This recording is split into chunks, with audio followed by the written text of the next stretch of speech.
Senhor Jair Messias Bolsonaro, presidente da República, senhor Antônio Hamilton Martins Mourão, vice-presidente da República, senhor general de Exército Walter Souza Braga Neto, ministro de Estado da Defesa, senhor general de Exército Luiz Eduardo Ramos Batista Pereira, ministro de Estado, chefe da Secretaria-Geral da Presidência da República, senhor general de Exército Augusto Heleno Ribeiro Pereira, ministro de Estado, chefe do Gabinete de Segurança Institucional da Presidência da República, senhor general de Exército Paulo Sérgio Nogueira de Oliveira, comandante do Exército Brasileiro, senhor Sérgio José Pereira, secretário-geral do Ministério da Defesa, autoridades do Poder Legislativo, senhor general de Exército Luiz Carlos Gomes Matos, presidente do Superior Tribunal Militar, integrantes do Alto Comando do Exército, demais autoridades militares, autoridades do Poder Judiciário, oficiais generais da ativa e da reserva, senhoras e senhores, permitam-me inicialmente saudar os promovidos a generais de Exército, Chalela, Furlan e Richard, e os promovidos a generais de divisão Dutra, Pinto Sampaio, Alão, Valença, Viana Filho, Alain, Pontual, Alcides, Basto e Miranda Filho. Aos senhores, nossos cumprimentos, nosso abraço e nossos votos de muitas felicidades no cumprimento de suas novas missões.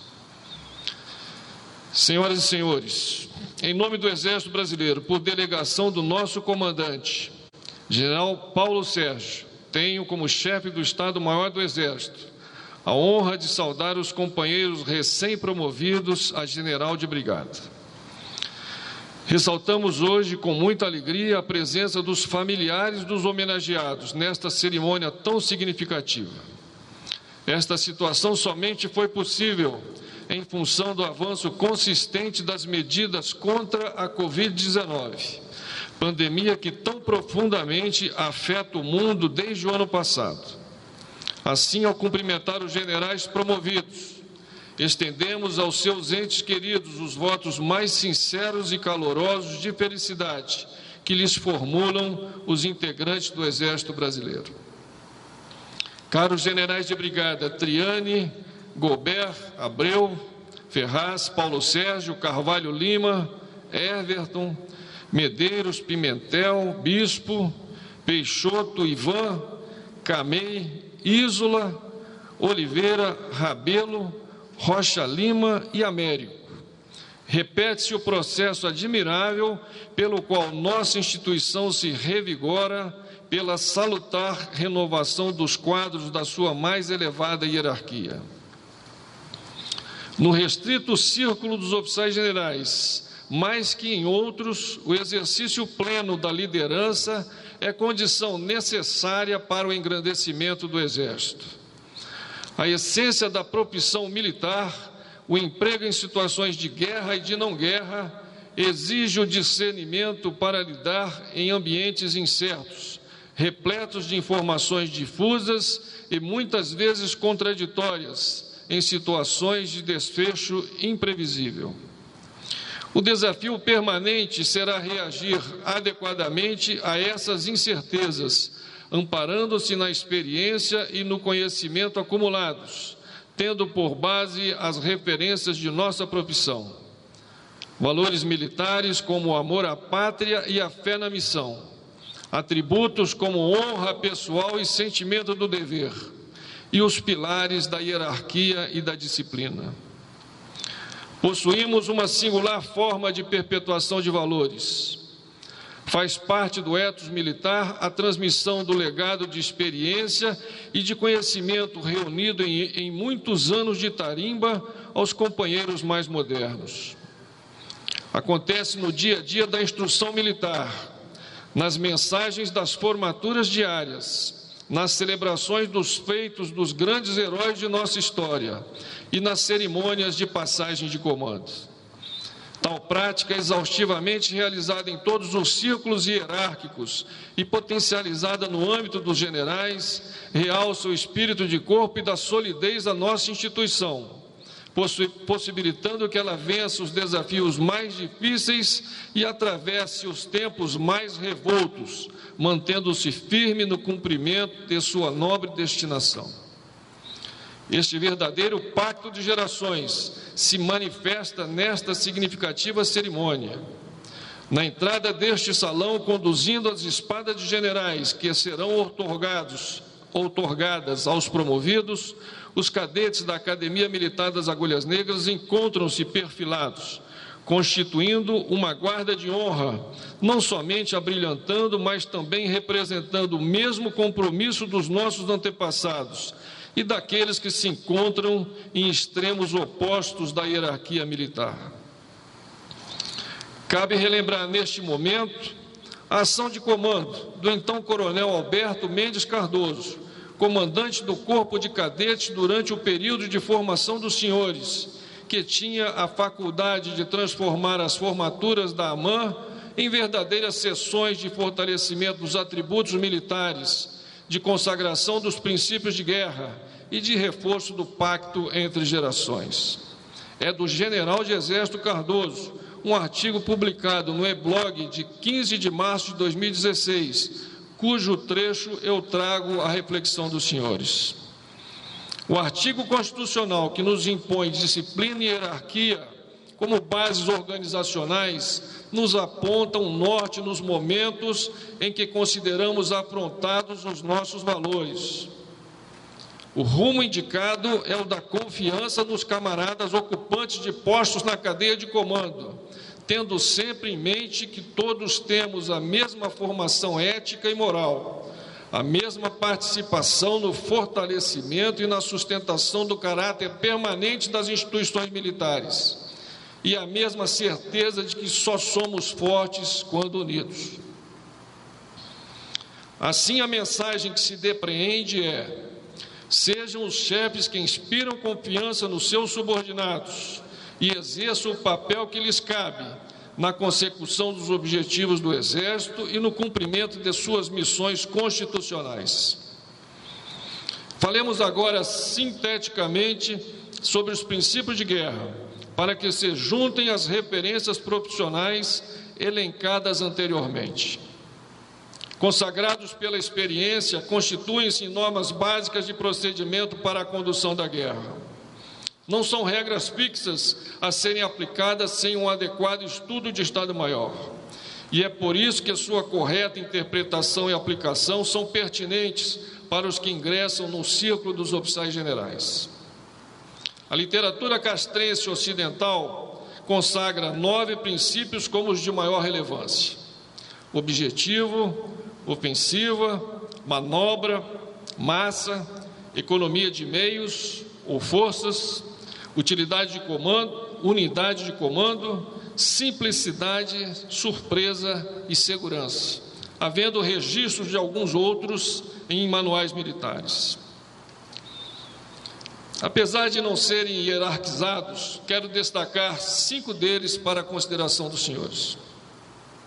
O primeiro princípio de guerra é o do objetivo, sem o qual nenhum dos demais fará sentido.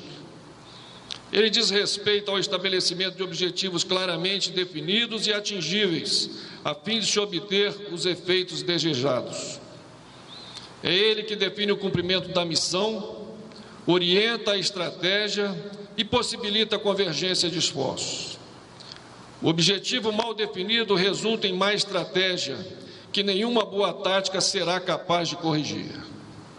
É assim não só no nível estratégico, mas também no nível tático e mesmo nas tarefas cotidianas.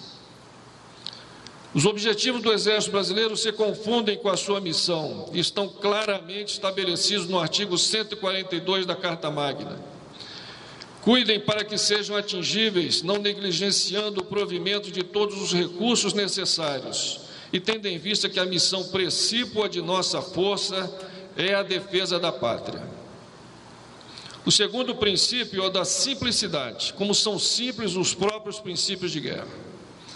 Em meio ao excesso de informações, à sobrecarga das demandas e à insuficiência dos recursos, deve-se ter em mente a riqueza das soluções simples e diretas.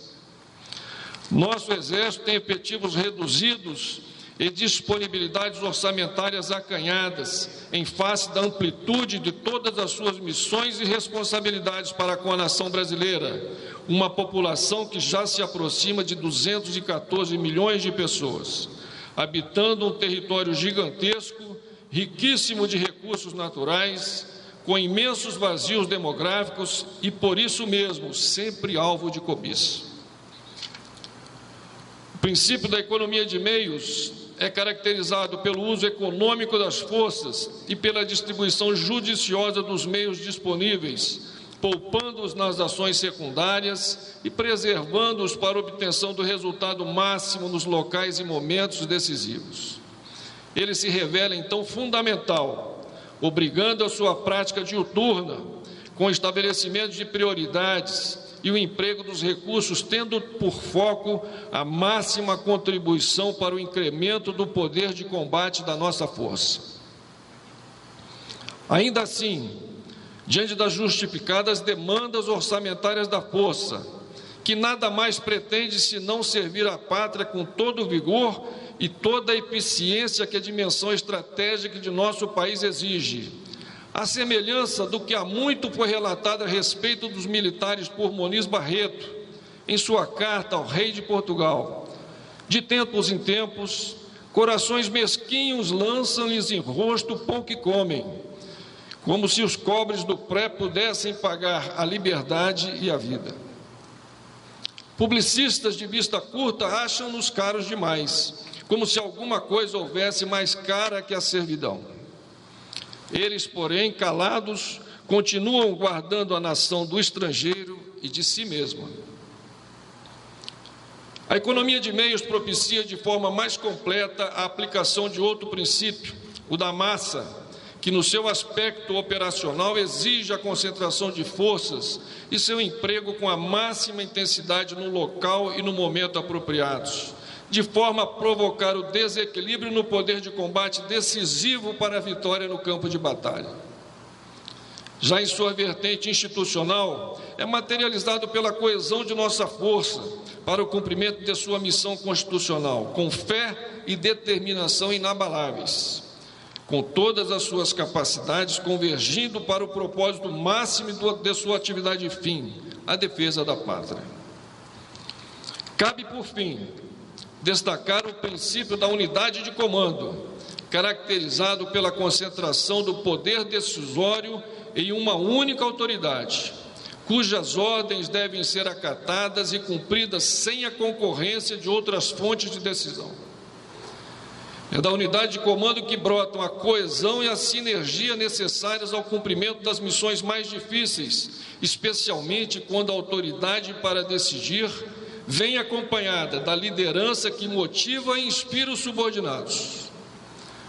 O Exército Brasileiro orgulha-se de ter tido sempre modelares comandantes, assim como tem hoje. Exemplos de retidão, serenidade e coragem, tendo por paradigma o seu patrono, Marechal Luiz Alves de Lima e Silva, o Duque de Caxias. Caros promovidos, o Exército deposita nos seus generais irrestrita confiança, pois tem a certeza de que são os guardiões dos mais caros princípios e valores de nossa instituição. Os senhores serão capazes de chefiar com liderança, tendo iniciativa e bom senso para se antecipar e resolver problemas, utilizando a experiência e a sabedoria para decidir, distinguindo o perene do episódio, focando no importante ao invés do supérfluo e em todo momento praticando a justiça. Despeço-me convidando-os à reflexão e à prática do contido no dístico da bandeira do Estado do Espírito Santo. Trabalha e confia. Tal passagem, atribuída a Santo Inácio de Loyola, é mais ampla e evoca a vocação cristã e ordeira do nosso povo. Trabalha como se tudo dependesse de ti e confia como se tudo dependesse de Deus. Que o Senhor dos Exércitos os ilumine, proteja e guie. Sejam felizes.